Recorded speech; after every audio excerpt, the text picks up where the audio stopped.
هنا يا جماعة معايا بعد ايه بعد ما انا عملت المهلبية وخلصتها وعبيتها. ماشي، هي سخنة لسه بس حبيت نوريها لكم يعني ايه بعد ما عبيتها كده في الكوبايات.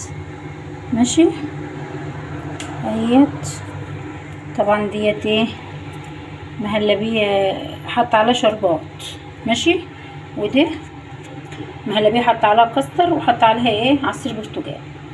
هنا حبيت ان انا يعني ايه فكرت ان ما عنديش حاجة يعني نحطها فوق، فكنت عايزة نحط لون يعني بالاحمر. هنا ما لقيته مش هينفع صراحة. ماشي، هنا بعد ما خلصت خالص وبعد من ايه ما خلصت وكده ايه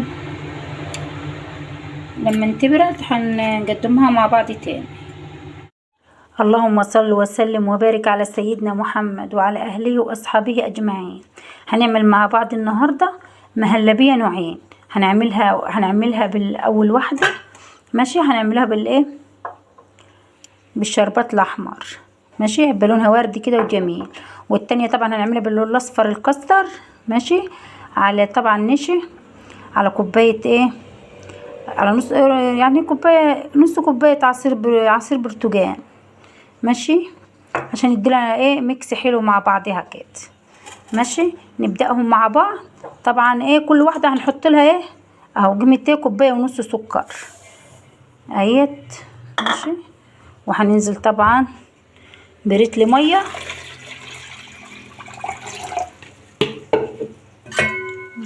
وندوب السكر كويس ونرفعها على النار. ماشي،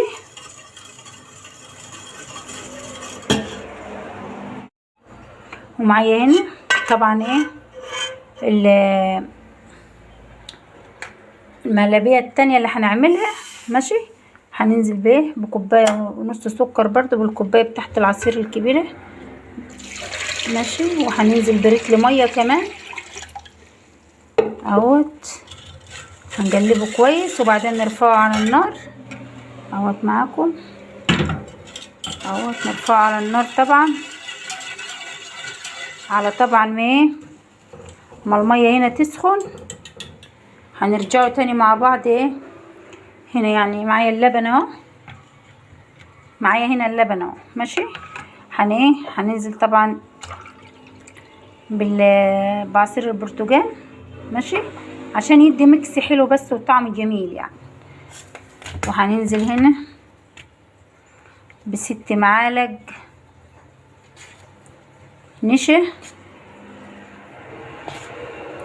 ماشي اهمت. طبعا نقلبهم كويس.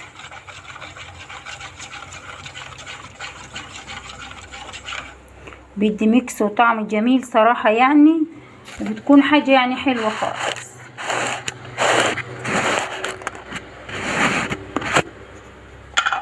معايا هنا معلقتين كاستر اهمت هننزل بيهم.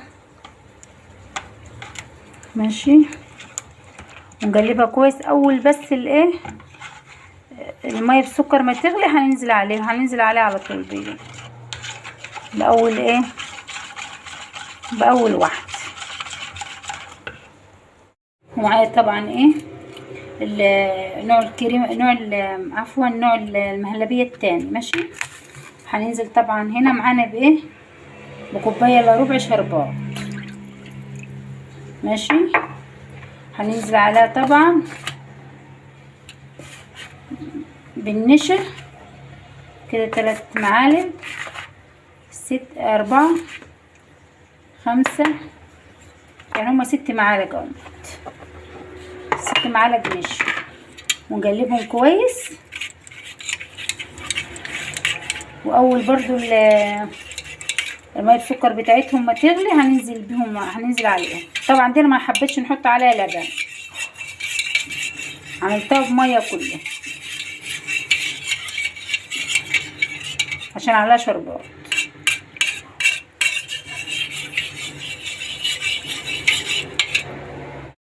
معكم هنا بعد الايه الميه بالسكر ما غليت. ماشي، هننزل طبعا بها بننزل بقى بايه بالنشا بالنشا وباللبن عليها.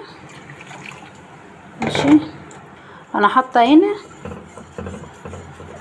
نص كوبايه عصير برتقال، عاملاه بالعصاره كده، بيديلها ميكس وطعم جميل، بدها ريحه البرتقال كده بتكون حلوه يعني. طبعا لازم ايدينا تتني فيها كده على طول عشان ايه ما تعملش تكتلات.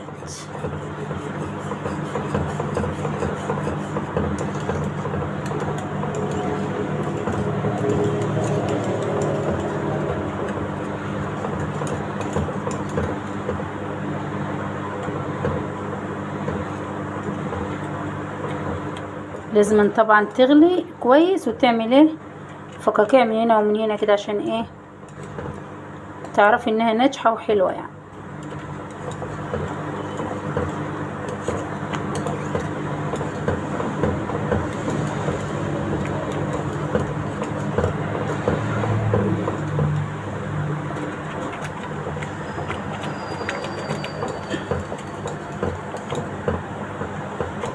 ما نطفيش عليها على طول اول ما تربط، لا نسيبوها ايه زي دقيقتين 3 كده بس يعني تغلي شويه بس.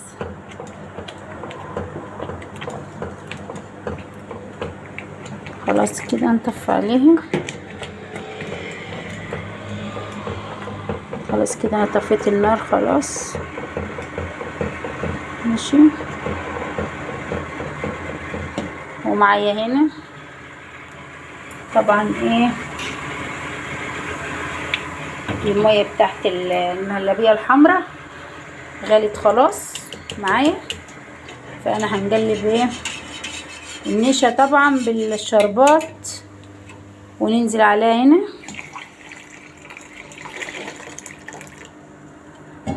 ماشي. وهنصبر عليها برضو، ايدي هتني فيها لما تربط برضو زي المهلبية التانية.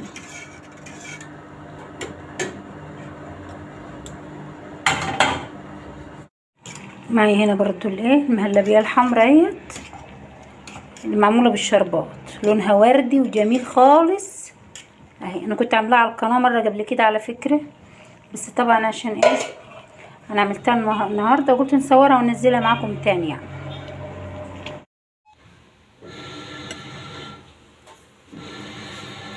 معي هنا طبعا ايه المهلبية بعد ما عملتها اهيت ماشي. معايا هنا اهي كوبايات حلوة خالص وجميلة هنعبي فيها.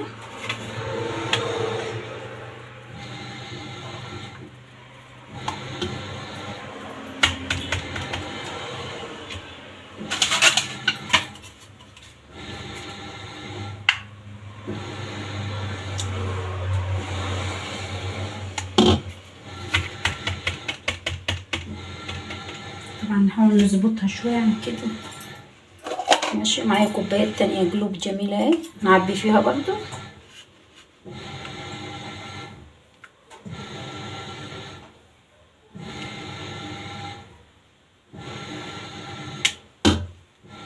نحاول ان احنا نعدلها ماشي، نعبي بقية الكمية ونرجع مع بعض تاني.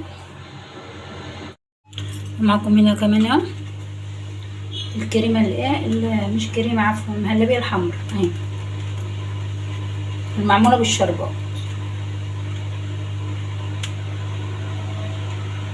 هنحاول نعبي عشان هي سخنة، ربنا يسترها ما نحرقوش نفسنا. نعبي بالراحة